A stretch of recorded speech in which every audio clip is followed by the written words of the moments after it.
Yeah, I think, with all the success we've seen deploying programmatic audio in the US, in the Europe, I think what's missing in APAC is really more education, more awareness, more conversations. That's what's really missing. We've got a lot of supply that's coming through, a lot of diverse podcast content that's coming on. We're here in Singapore, and we know that in Singapore and Malaysia, there's a great audio culture. We've got people who are listening to up to 3 podcasts per week, mostly on weekdays, mostly on mobile devices. And so with all that supply coming in, we think that there's still value for advertisers to really unlock. We think it's a format that is often overlooked and underinvested, but we're here to just kind of bring clarity to that whole thing, have more conversations. Sometimes creative is a blocker. A lot of advertisers are very used to doing video and display creative, but when it comes to audio, they're just not really sure how to do it. Sometimes they're ripping out the audio from a video ad, and that may not be so effective. So we're really just here to have those conversations on how to build a great 30 seconds audio creative, where the first 6 seconds are important, and how you get a listener to hear it up to 4 times for them to really recall and remember it.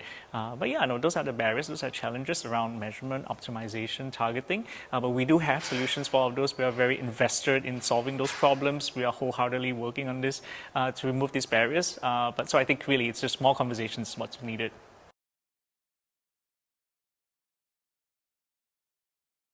Yeah, I think the whole value of audio is that it's contextual in nature, so it really signals audience intent.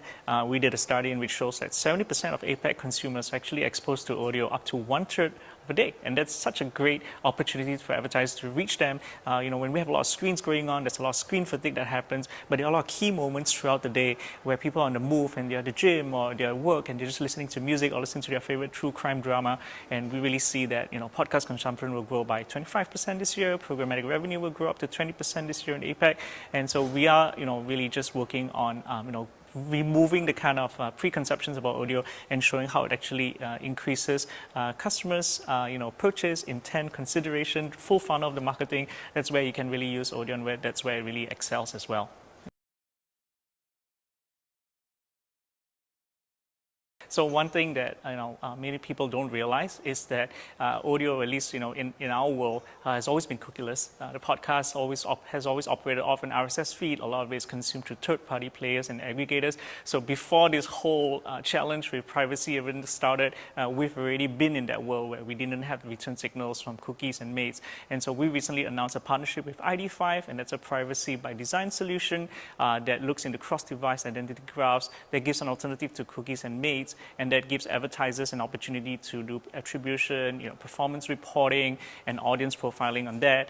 We recently announced our acquisition of Sounder. That's an audio intelligence platform that uses machine learning and artificial intelligence to categorize podcasts according to IB and GARM standards for brand safety and suitability. So if you're an advertiser and hey, maybe you just want to target a specific podcast, or you want to avoid kids content, or you don't want to target a podcast that has your competitor brand sponsoring it, this is where we have some of these tools that are already there in place to help you unlock that value of audio and to increase your value of investment on audio. But all in all, I really think it's just really putting all the pieces together, presenting it. Sometimes audio is not thought of at the beginning.